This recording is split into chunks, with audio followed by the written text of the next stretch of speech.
Hello and welcome. My name is Giacomo Mura, and today we are going to take a look at this particular side of the 20th century, of the music of the modern period. As you know, it is music that is pretty hard to approach in many ways. It is harsh, many times it is dissonant, and we really need to understand it well, to go into that very mindset, that very way of perceiving what was going on back then artistically in order to enjoy it. And today we are going to see really a trait of it that is very interesting, very fascinating, which is its relationship with the past. This is a key to understand the modern period. The past is no longer for them a source of inspiration, the chest containing musical treasures, but becomes a difficult thing to deal with. Check this out, this music. It is a piece by Maurice Ravel, one of the greatest composers of the modern period, from France, of course. Let's listen.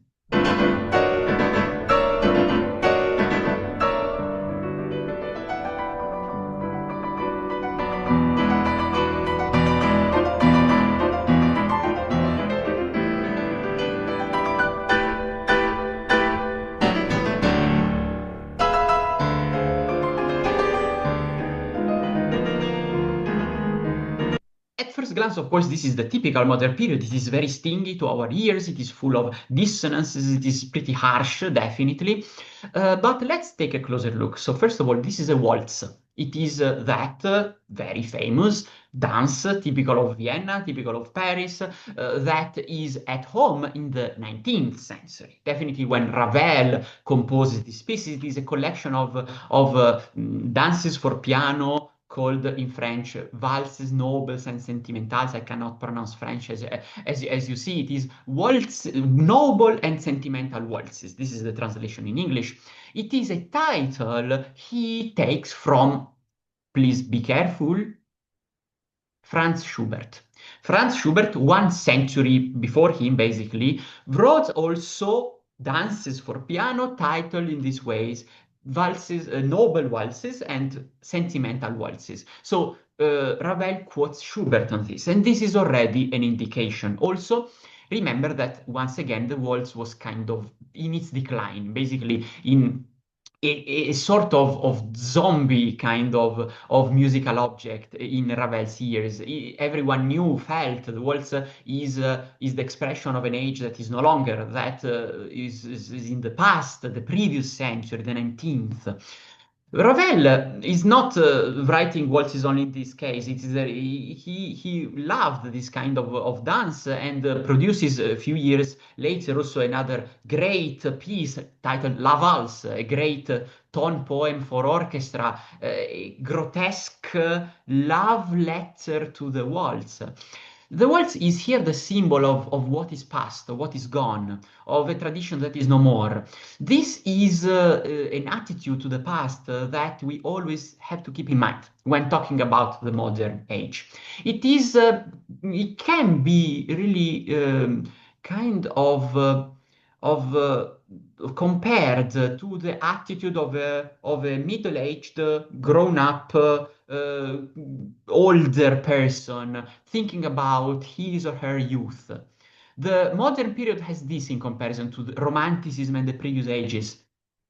You know, that disillusioned, that cynical look we have many times when you think of our younger selves. Back then, we were so naive, so stupid, people that had understood nothing of life. But on the same moment we really have nostalgia for that. We wish we could go back. Yes, we were naive, we were not as sharp, as smart as we are nowadays after life experience. Yes, but if we could go back to what we were, we would immediately do it.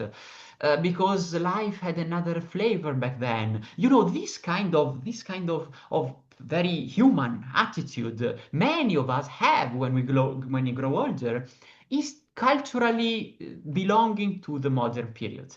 There is a a kind of look full of contempt for the Romantic period, the 19th century. It was a world that was so full of its idealism, of its ideas, of its dreams that were so childish in a way, something that a modern way of life dismisses. But there is also the nostalgia for a culture that was full of enthusiasm, of passions, of real life power. The pale kind of ghost that is the modern age misses those years, and this obsession with the past is rooted in this. Please keep this in mind when you listen to modern music that has quotes something, or has references to past, to older ages, to the Baroque, the classical, the Romantic period. It is very important, this ambivalence, this contempt, but love for what once was. Thank you for watching. I will see you in another video with another great little musical story. See you there.